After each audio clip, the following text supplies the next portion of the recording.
그리스도인이 싸워야 할 싸움이 있다고 했는데요. 그 싸움의 성격은, 그 특징은 육적인 싸움이 아니고 물리적인 싸움이 아니라 영적 싸움이다 라고 했습니다.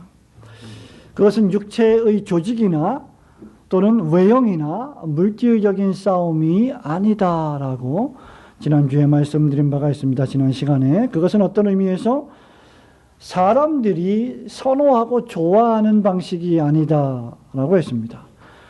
신자의 싸움은 신자가 가장 정성을 들여서 신경을 쓰고 전투해야 될 그러한 전투는 복음을 설교하고 복음을 전함으로 영혼을 구원하는 영적 전투요. 따라서 그 모든 무기도, 그 싸움을 싸울 때 필요한 무기도, 사용할 무기도 세상 사람들의 모든 생각을 그리스도에게 복종시키는 의의 무기다라고 했던 바 있습니다. 그렇기 때문에 참된 신자는 늘 영적인 싸움을 싸울 때 그리스도를 앞세워야 하고, 그리스도께서 우리를 위하여 십자가에 달려 돌아가신 그 그리스도의 십자가 속죄 사역을 가장 큰 무기로 삼을 줄 알아야 한다라고 했습니다. 이것은 취사 선택의 문제가 아니라 필수적인 것입니다.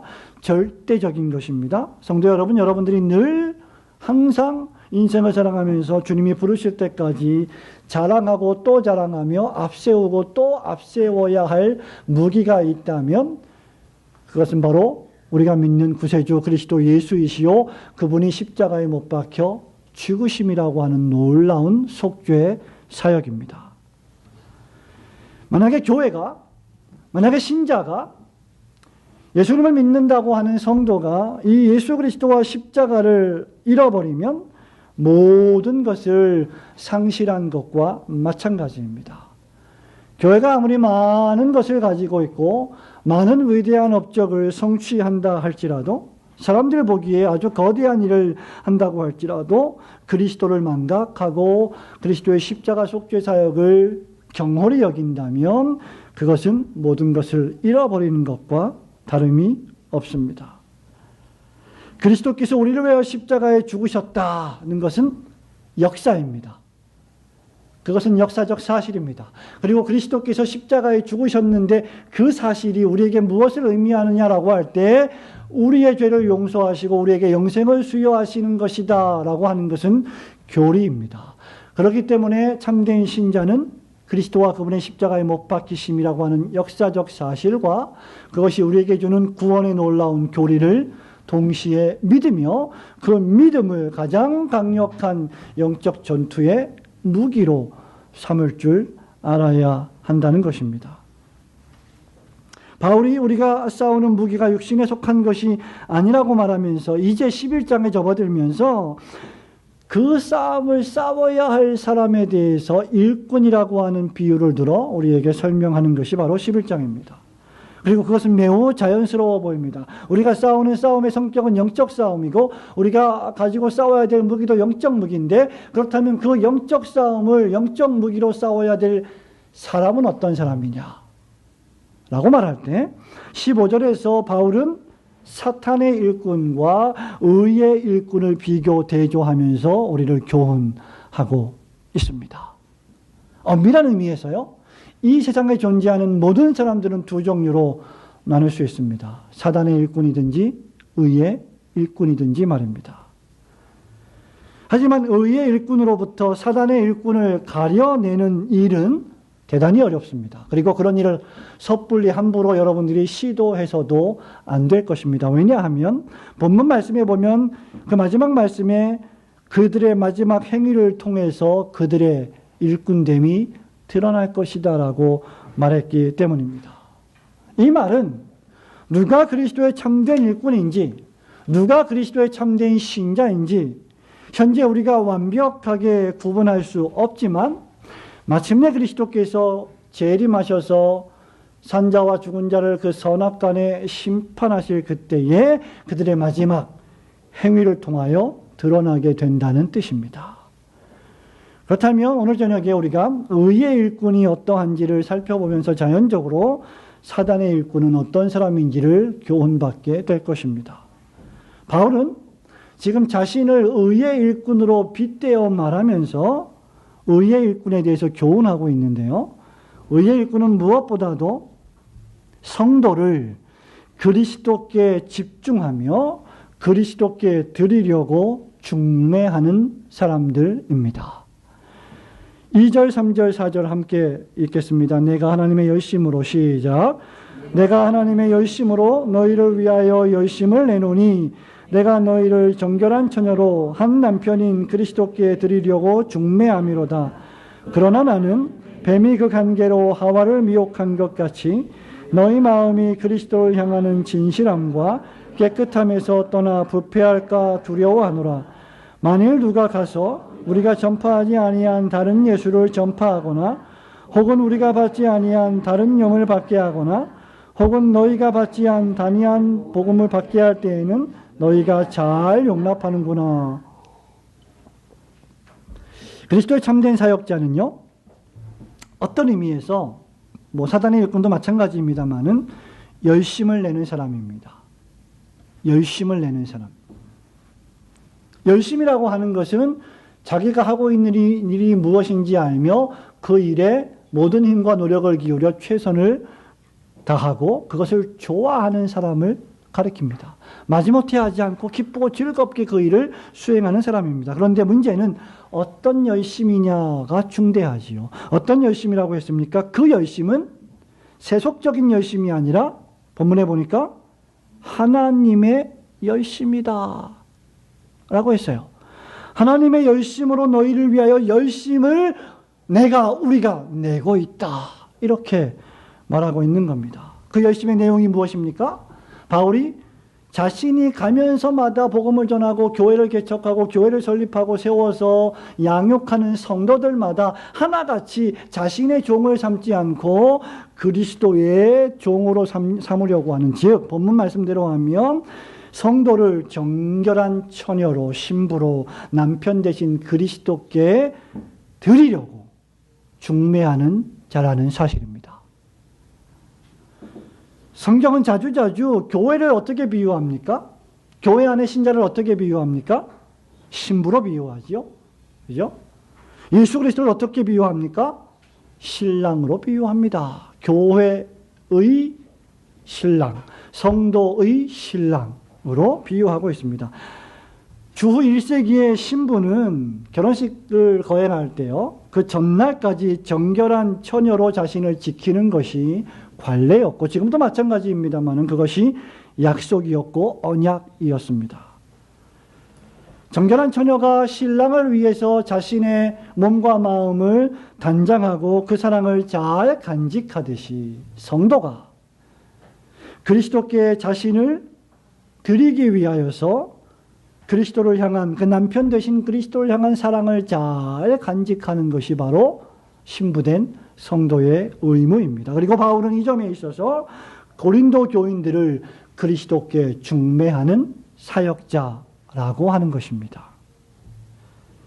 이미 바울은요, 고린도전서 4장 15절에서요, 고린도 교회 교인들을 가리켜서 뭐라고 말했냐면 자기가 낳은 영적 아들들이다, 이렇게 표현한 바 있습니다. 저와 함께 고린도전서 4장 15절 말씀 함께 찾아 읽어볼까요? 4장 15절입니다. 고린도전서 시작. 그리스도 안에서 1만 스승이 있으되 아버지는 많지 아니하니 그리스도 예수 안에서 내가 복음으로써 너희를 낳았음이라. 아멘. 그러니까 말하자면 지금 고린도 교인들은 바울에게 있어서 영적으로 낳은 자녀와 같다는 겁니다. 나이가 많고 적음을 떠나서 사도 바울에게 있어서 복음으로 낳은 자녀들과 같다는 말이죠. 마치 아버지의 심정으로 딸을 시집 보내듯, 마치 아버지의 심정으로 아들을 장가 보내듯, 결혼식에 보내듯, 그렇게 신부된 교인들을 정결하게 구비시켜서 그리스도에게 드리려는 사역이 바로 바울의 사명이었습니다. 성도와 그리스도를 처녀와 남편, 신부와 신랑이라는 이런 비유로 묘사한 것은 특별히 21세기를 살아가는 저와 여러분들에게 중요해요. 그리고 종말론적으로 대단히 중요한 함의를 지니고 있습니다. 왜 그렇습니까? 왜냐하면 예수 그리스도께서 재림하셔서 하나님의 택한 백성들을 그리고 믿음을 지키고 그리스도를 영접하여 평생 동안 하나님 나라와 주님의 몸된 교회를 위하여 헌신한 사람들을 데리고 하나님의 나라로 입성할 때에 잔치를 벌리는데 그 잔치가 바로 천국 혼인 잔치이기 때문입니다. 그리스도께서 혼인잔치를 위해 재림하실 때까지 깨어서 등과 기름을 준비하여 신랑을 기다리는 것이 바로 성도의 삶입니다. 하지만 고린도 교회 교인들은 이미 많은 부분에서 사탄의 일꾼, 즉 거짓 교사들을 따라가 참된 복음 신앙에서 일탈했습니다. 이미 우리가 수년 전에 했던 고린도전서 강해를 통해서 그들이 어떻게 복음에서 떨어져 나갔는지, 그들이 어떻게 신앙생활을 잘해오다가 참된 그리스도의 복음에서 일탈했는지를 오랫동안 살펴본 바가 있습니다. 성도 여러분, 속이는 자에게도 분명히 문제가 있지만 속는 자에게도 문제가 있습니다. 참된 신자들, 중생받은 신자들, 끊임없이 하나님의 말씀을 청종하며 신앙생활을 해가는 성숙한 신자들은 결코 거짓 교사들에게 속아서는 안 될 것입니다. 바울은 4절에 보면요, 그들이 다른 예수, 다른 영, 다른 복음을 잘도 따라갔다라고 비판하고 있습니다. 그러나 이 사단의 일꾼의 특징은 어떤 특징을 가지고 있습니까? 사도 바울이 전파하지 않은 예수, 사도 바울이 전파하지 않은 정신, 사도 바울이 전파하지 않은 복음을 전함에 있습니다. 즉 성경적이지 않은 복음과 정신과 성경적이지 않은 영과 성경적이지 않은 사상을 가르치고 있다는 것이죠. 이것을 다른 말로 뭐라고 했습니까? 다른 예수, 다른 영, 다른 복음이다. 이렇게 불렀습니다. 무엇이 다른 예수일까요? 무엇이 다른 영입니까? 무엇이 다른 복음입니까? 사도가 예수님으로부터 직접 받지 않은 것들입니다. 사도는 부활하신 예수님으로부터 다메섹 도상에서 직접 부르심을 받았습니다. 그에게 말씀하여 주셨습니다. 그를 성령으로 인도하셨습니다. 그를 통하여 수많은 교회를 개척하게 하셨습니다. 그 과정들을 통해서 13개나 되는 신약 성경의 정경을 기록하게 하셨습니다. 바울은 복음을 설교했고, 바울은 그가 만난 예수 그리스도의 부활을 증거했고, 바울은 그가 본 하나님의 나라를 설교했습니다. 그리고 그 천국 복음을 기록했습니다. 그러므로 참된 예수라고 말할 때, 참된 영이라고 말할 때, 참된 복음이라고 말할 때 그것은 무엇을 가리키느냐? 성경적인 예수, 성경적인 정신, 성경적인 복음을 가리킵니다. 이들이 너무나 쉽게 잘 따라갔던 다른 복음은 그 당시 어떤 복음이었을까요? 두 가지로 요약할 수 있습니다. 하나는 율법주의와 다른 하나는 쾌락주의입니다. 고린도 교회 교인들에게는 유대주의자들이 출현해서, 거짓 교사들이 출현해서 유대인의 율법에 절대적으로 순종해야만, 그래서 도덕적인 사람이 되어야만, 이것도 지키고 저것도 지켜야만 구원을 얻는다고 주장했습니다. 그래서 예수 그리스도가 오셨을 때 믿음으로 말미암아 의롭다함을 받게 된다는 그 놀라운 복음을 철폐하고 할례를 다시 받아야 된다라고 주장했던 것입니다. 그 반대로 쾌락주의는 어떻습니까? 예수를 믿음으로 구원을 받았으니 자, 이제 율법은 필요 없다. 더 이상 우리를 족쇄처럼 묶어서 이리저리 끌고 다니는 부정적인 인식을 주는 율법은 더 이상 필요 없다. 도덕은 우리에게 필요 없다. 우리는 마음대로 생각하고 마음대로 행동할 자유가 있다. 라고 주장했던 것입니다. 그러나 바울은 서신서에서 끊임없이 그리스도께서 너희를 자유케 하려고 자유를 주셨으니 그 자유로 육체의 정욕을 추구하는 죄의 종이 되지 말라고 경고한 바 있습니다. 성도 여러분, 이들의 말은 매우 그럴듯하고 설득력 있고 논리에 맞고 이치에 맞는 것 같아 보입니다. 때로 여러분, 이단들에게 왜 자주 빠지는지 아십니까? 매력적이거든요. 그들의 접근 방식이 달콤합니다. 때로는 매우 권위 있어 보입니다. 그들의 전파는 예수 그리스도가 드러나기보다 사람, 인간의 권위가 훨씬 더 크게 드러나게 되어 있습니다. 그래서 어떤 교회에서 또는 어떤 단체에서 어떤 모임에서 그리스도 예수보다 사람이 훨씬 더 높아지게 된다면 그 단체는 항상 문제가 있을 가능성이 커지게 되는 것입니다. 본문 말씀에 보면 때로는 그들은 광명한 천사처럼 보인다라고 했습니다. 14절 말씀에 보니까 이것은 이상한 일이 아니다. 사탄도 자기를 광명의 천사로 가장한다고 했습니다. 다른 복음, 다른 예수, 다른 영은 광명해 보일 수 있습니다. 화려해 보일 수 있습니다. 멋있어 보일 수 있습니다. 이 세상에는 사도시대부터 지금까지 자신을 의의 일꾼으로 가장한 사단의 일꾼이 이미 많이 나타났습니다. 사도 요한이 이렇게 우리에게 경고하지요. 너희는 적 그리스도를 분별하라. 모든 영들을 다 믿지 말고 그 영들이 그리스도 예수께 속하였나 시험하여 보라. 오늘날의 신사도 운동 어떻습니까? 하나님의 말씀을 나는 직접 볼 수도 있고 들을 수도 있고 하나님이 나에게 말씀하실 수 있고 하나님과 나는 언제든지 대화할 수 있다고 주장하면서 아주 뜨거운 말씀을 받아서 전달한다고 할 때 그것은 대단히 매력적으로 보입니다. 그러나 그것은 우리에게 이미 주신 하나님의 말씀인 성경의 권위를 처참하게 무너뜨리는 아주 악한 소행입니다. 이런 방식으로 사단의 일꾼들은 그리스도의 교회에 침투하여 교회를 분열시킵니다. 바울은 이미 교회를 분열시키려는 이 사탄의 계책에 대해서 고린도전서 2장 11절에서 이렇게 말합니다. 이는 우리로 사단에게 속지 않게 하려 함이라. 우리는 그 계책을 알지 못하는 바가 아니로다 라고 했습니다. 사탄의 일꾼은 성도를 그리스도에게 중매하지 않습니다. 사단의 일꾼은 언제든지 성도를 자기 자신의 유익과 이익을 위하여 사용합니다. 그리고 자신의 수하로 만들어버립니다. 그리스도 예수께 순종하기보다 사람에게 순종하게 만듭니다.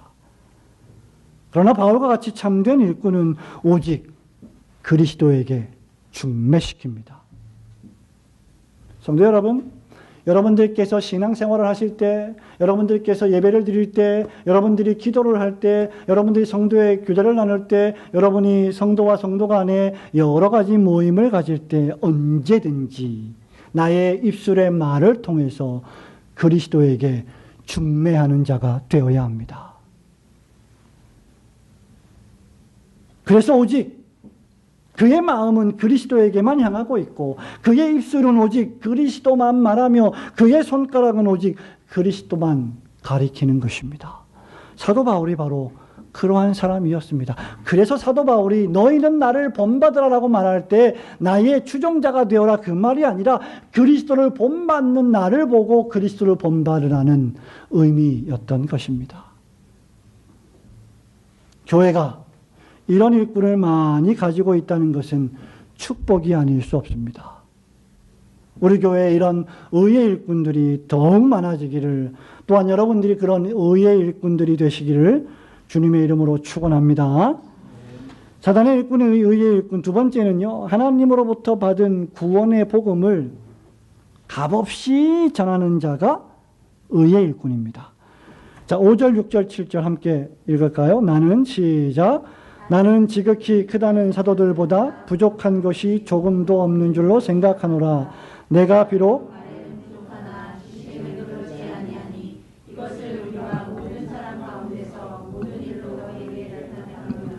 내가 너희를 높이려고 나를 낮추어 하나님의 복음을 값없이 너희에게 전함으로 죄를 지었느냐.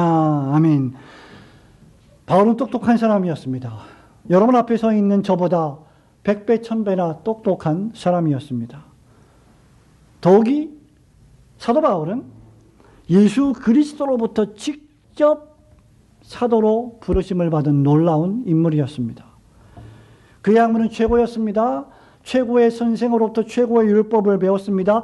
또한 행실로도 그는 흠이 없던 히브리인 중에 히브리인이요 유대인 중에 유대인이었습니다. 감히 어느 누가 바울을 책망할 수 없을 정도로 그는 뛰어난 인물이었습니다. 그에게 다만 흠이 있었다면 우리가 이미 잘 살펴봤죠.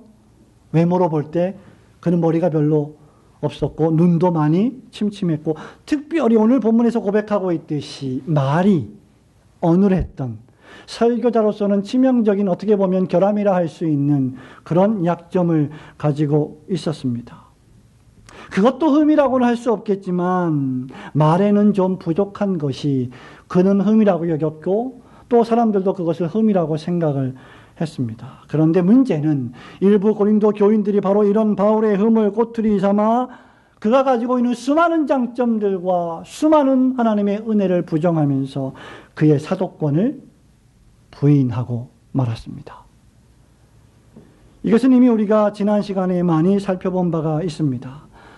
당시 1세기에는 말장난하던 수사학자들의 위대한 논리와 화려한 언변은 대중의 찬사를 받으며 말을 잘하는 사람일수록 많은 사례비를 받았던 것이 일반적인 관행이었습니다. 그래서 말에 어눌한 바울은 어땠을까요? 가는 곳마다 나타나기만 하면 별로 대우를 받지 못했던 것입니다. 그래서 바울이 이렇게 말하죠. 내가 너희를 떠나 있을 때는 대단히 담대하지만 내가 너에게 나타날 때는 내가 약하다. 이렇게 고린도 전서에서도 고백한 바가 있습니다. 모두가 그런 것은 아니었지만 그래서 고린도 교회에는 어떤 파들이 있었습니까? 나는 그래도 바울을 좋아하는 사람이 있었어요. 나는 바울파, 나는 아볼로파, 나는 게바, 베드로파, 나는 그리스도파, 신앙의 엘리트주의, 이런 사람들이 있었다고 했습니다. 인물을 중심하고 교회가 분열되었어요. 인물을 중심하고 사람을 중심하고 교회가 파당이 지어져 버렸습니다. 바울은 자신이 그렇게 뛰어난 인물이었음에도 불구하고 그의 관심은 자신을 높이는 데 있지 않고 오늘 본문에 보니까 사람들을, 고린도 교회 교인들을 높이는 데 있었습니다. 그래서 바울은 하나님의 복음을 값없이 전했던 것입니다. 말씀드린 바와 같이 그 당시 교회의 회중들이나 세상에 있는 도시에 있는 청중들은 헬라와 로마의 수많은 웅변가들, 철학가들을 통해서 그들이 연설을 잘하면 큰 금액을 하사했고 연설을 잘 못하면 적은 금액을 지불했습니다. 여러분이 혹시 영국에 여행을 가신 분이 계신지 모르겠습니다만 영국에 가면 런던 시내 중심부에 트라팔가 스퀘어라는 곳이 있어요. 그 유명한 트라팔가 광장입니다. 이 광장에는 마음만 먹으면 언제든지 개인적으로 그 광장 중앙에 서서 설교를 할 수도 있고 복음을 전할 수도 있고 자신의 사상을 전파할 수도 있고 자신의 견해와 의지를 표현할 수도 있었습니다. 그래서 많은 연설가들이, 많은 위대한 사상가들이 그 자리에서 연설을 하곤 했습니다. 그러나 그렇게 연설할 때 연설의 능력이 없거나 무슨 말인지 잘 못 알아듣겠거나 또는 재미가 없을 때에는, 또는 깨달음이 없을 때에는 야유를 받았던 것도 사실입니다.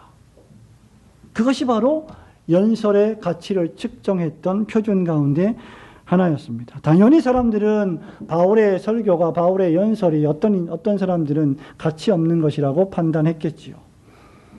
그래서 바울은 선의를 가지고 그들을 대했지만 그들은 그 선의를 악용했던 것입니다.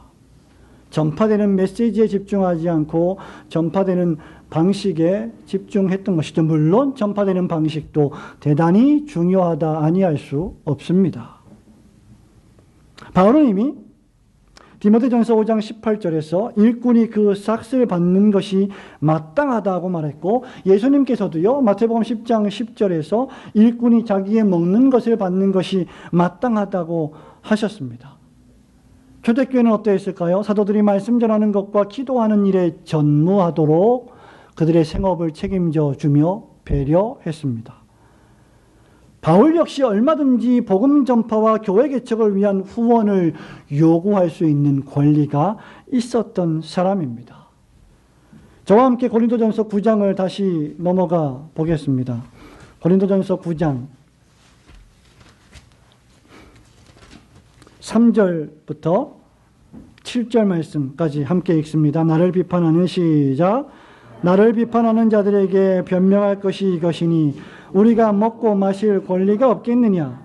우리가 다른 사도들과 주의 형제들과 게바와 같이 믿음의 자녀된 아내를 데리고 다닐 권리가 없겠느냐? 어찌 나와 바나바만 일하지 아니할 권리가 없겠느냐? 누가 자기 비용으로 군 복무를 하겠느냐? 누가 포도를 심고 그 열매를 먹지 않겠느냐? 누가 양떼를 기르고 그 양떼의 젖을 먹지 않겠느냐? 라고 바울은 말하고 있습니다. 바울과 바나바는 순회 선교사였고 교회를 두루 다니며 복음을 전했고 스스로 일하면서 번 돈과 여러 교회들이 공개해 주는 구제의 연보를 가지고 복음을 전했습니다. 그 구제의 연보를 가지고 교회를 돌아다니면서 생계를 유지했고 음식을 먹었고 잠을 잤습니다. 그리고 가는 교회들마다 헌금하며 그들의 교회를 도왔습니다. 바울은 자신의 설교의 능력으로 많은 돈을 받는 자가 아니었습니다. 바울이 이렇게 한 이유가 무엇입니까? 복음이 선명하게 드러나게 하기 위해서입니다. 엄밀한 의미에서 그리스도의 복음은 돈으로 살 수 있는 것이 아니지요. 이런 의미에서 복음은 값없이 은혜로 선포하고 전해야 하는 것입니다. 복음을 값없이 전한다고 해서 그 복음의 무게가 값이 없는 것은 결코 아닙니다. 그 복음은 우리를 위하여 사람의 몸을 입고 이 땅에 오셔서 십자가에 못 박혀 돌아가신 예수 그리스도의 놀라운 속죄와 희생의 사역이기 때문입니다.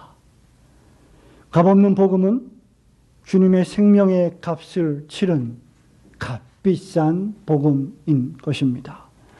그러나 그 복음을 전하는 것은 누구에게든지 차별 없어야 하며 대가를 바라지 않고 값없이 무조건적으로 전해야만 하는 것입니다. 그리스도의 복음과 그 복음 전파로서의 설교와 전도는 그저 돈으로 값을 매길 수 없을 만큼 고귀하고 값진 것으로 여겨야 한다는 것입니다. 그래서 이사야 선지자는 이사야서 55장 1절에서 하나님의 말씀을 이렇게 선포합니다. 오라 너희 목마른 자들아 물로 나아오라. 돈 없는 자도 오라. 너희가 와서 사 먹되 돈 없이 값없이 와서 포도주와 젖을 사라. 우리가 바로 그 복음을 값없이 받은 하나님의 선택받은 자녀들입니다. 그러므로 여러분들도 주 예수 그리스도의 구원의 복음을 거저 받았으니 누구에게든지 여러분의 물질과 여러분의 시간과 여러분의 에너지를 동원해서 그 복음을 거저 전하는 성도들이 되시기를 주님의 이름으로 축원합니다. 의의 일꾼은 마지막으로 어떤 일꾼입니까? 이 구원의 복음 전파를 위해서 조심하고 삼가 또 조심하는 사람입니다. 8절과 9절 말씀 함께 또 읽겠습니다. 내가 너희를 섬기기 위하여 시작. 내가 너희를 섬기기 위하여 나는 여러 교회에서 비용을 받은 것을 발견한 것이다. 또 내가 너희와 함께 있을 때 비용이 부족하였으되 아무리 기도를 미치지 아니하였음은 마게도냐에서 온 형제들이 나의 부족한 것을 보충하였습니다. 내가 모든 일에 너희에게 때를 비치지 않기 위하여 스스로 조심하고 또 조심하리라. 바울은 고린도 교회에 편지하면서 가슴 아픈 말을 하고 있습니다. 그것은 바로 고린도 교회를 목회하면서 그가 살아갈 비용이 또 선교할 비용이 부족했다는 것입니다. 바울이 비록 브리스길라와 아굴라처럼 텐트 만드는 일을 하면서 자비랑 선교를 했고 생계를 유지했지만 그것으로 결코 충분하지는 않아 보였습니다. 바울은 9절에서 스스로 이것을 밝히고 있습니다. 그럼에도 바울은 고린도 교회 교인들의 아무에게도 누를 끼치지 않으려 했습니다. 대단히 중요한 말입니다. 사역자들 가운데는 힘들고 어렵다고 해서 교인들에게 손을 벌리고 도움을 요청하거나 교인들 개인에게 돈거래를 하는 사람들이 종종 있어 왔고 있었고 있으며 또 앞으로도 있을 것입니다. 그러나 바울은 결코 그렇게 자기의 인생을 살지 않았습니다. 하나님은 이런 바울에게 어떻게 역사하셨습니까? 마게도냐 교회의 형제들을 보내셨고 부족한 것을 보충받았습니다. 이런 도움과 구제는 고린도 교회를 섬기는 일에 대단히 유익했습니다. 그런데 지금 고린도 교회 교인들 중에 일부는 바울이 자신의 유익을 위해서 다른 교회들로부터 지금 구제 헌금을 탈취했다, 이렇게 지금 비난하고 있는 것입니다. 이런 비방은 바울을 싫어했던, 즉 바울파가 아니었던 다른 파들 또는 믿음이 없고 신앙이 없었던 사람들이 주로 했던 비방이었을 것입니다. 아마 그래서 예루살렘 교회를 돕기 위한 연보를 모금할 때 우리가 이미 9장, 10장에서 살펴본 것처럼, 8장에서 살펴본 것처럼 바울이 자신 직접 나서지 않고 대신 누굴 보냈죠? 디도를 보냈습니다. 그리고 신앙이 경건하고 훌륭한 형제를 동시에 같이 보내서 그에게 연보를 처리하도록 했던 것입니다. 바울은 이토록 모든 권리를 가지고 있었지만 바울 자신 스스로는 늘 특별히 돈 문제에 있어서 자신을 살피며 조심했던 인물입니다. 그리고 그 목적은 고린도 교회 교인들을 사랑함으로 그들을 그리스도께 중매하려는 데 있었습니다. 반면에 거짓 교사들인 사단의 일꾼들은 어떠합니까? 사단의 일꾼들의 특징이 무엇일까요? 성도들의 영적 복지에는 관심이 없고 돈에 관심이 더 많습니다. 그래서 그들은 거침이 없습니다. 하나님의 연보를 자기 것인 양 함부로 마음대로 씁니다. 정당한 절차와 과정을 밟아서 지출하지 않습니다. 더 나아가 자신을 희생하지 않습니다.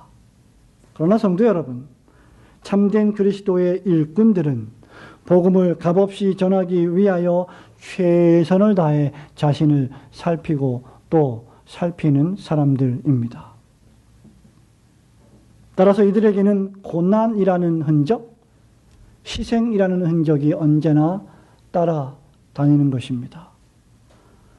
그러나 그렇다고 해서 교회가 무조건 이들에게 희생과 고난을 강요해서는 안 될 것입니다. 이러한 희생과 이러한 고난은 자발적이며 자원적이어야 합니다. 힘들지만 기쁨으로 감당하는 것입니다. 그러나 사단의 일꾼들에게는 고난이 없습니다.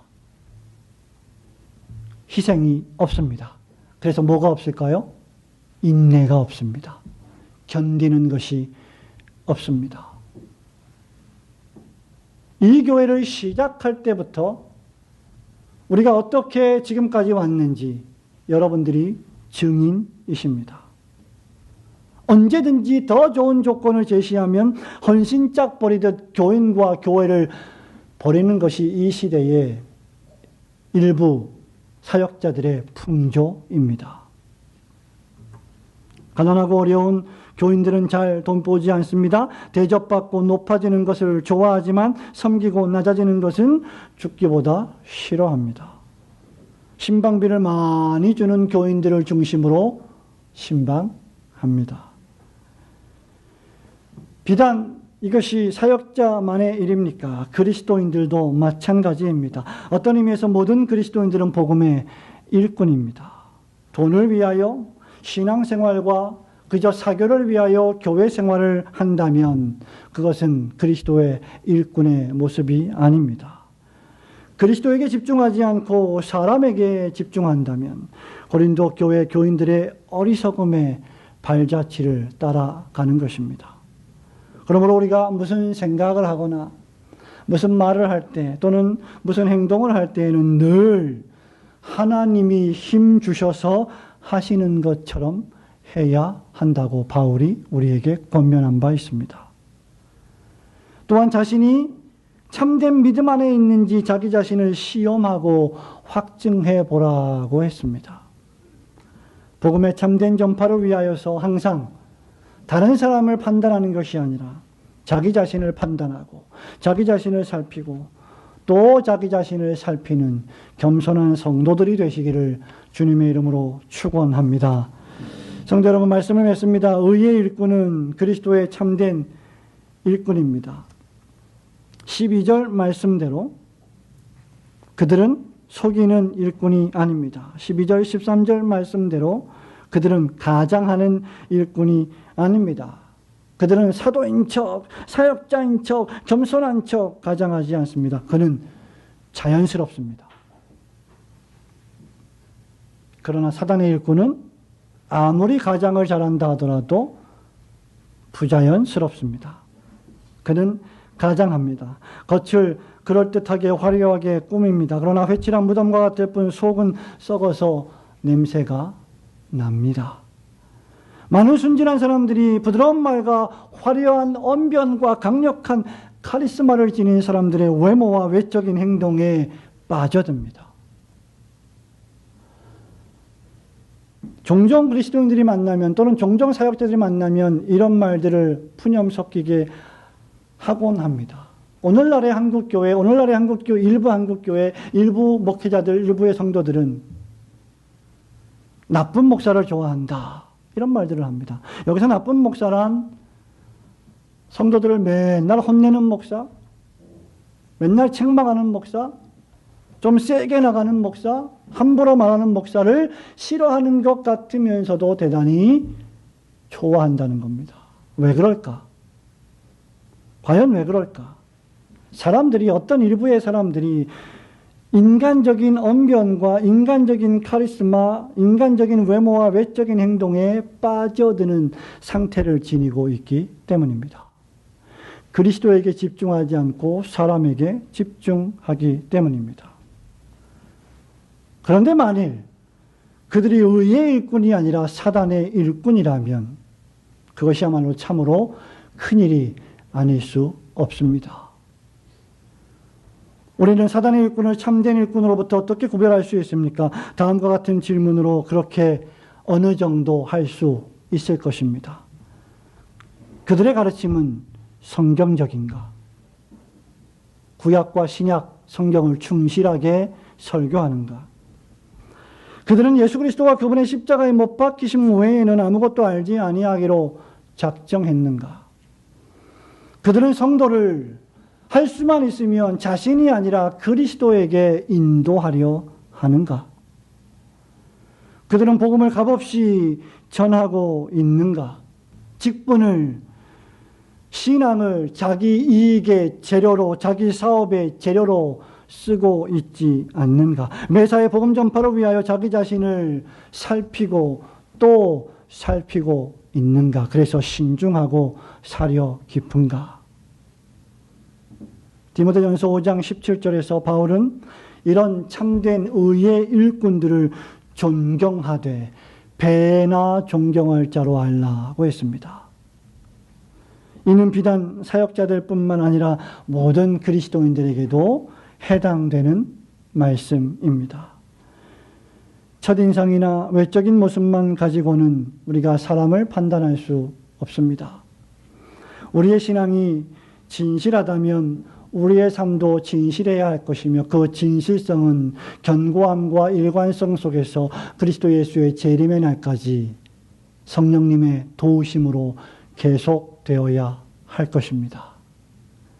매사에 다른 사람을 판단하기보다 삼가 조심하여 여러분 자신을 살펴서 의의 일꾼이 되어 마침내 우리 주님께서 오실 때 그 마지막 날에 잘했다, 착하고 충성된 종이라는 주님의 칭찬을 들으시는 귀한 청지기들이 되시기를 주님의 이름으로 축원합니다.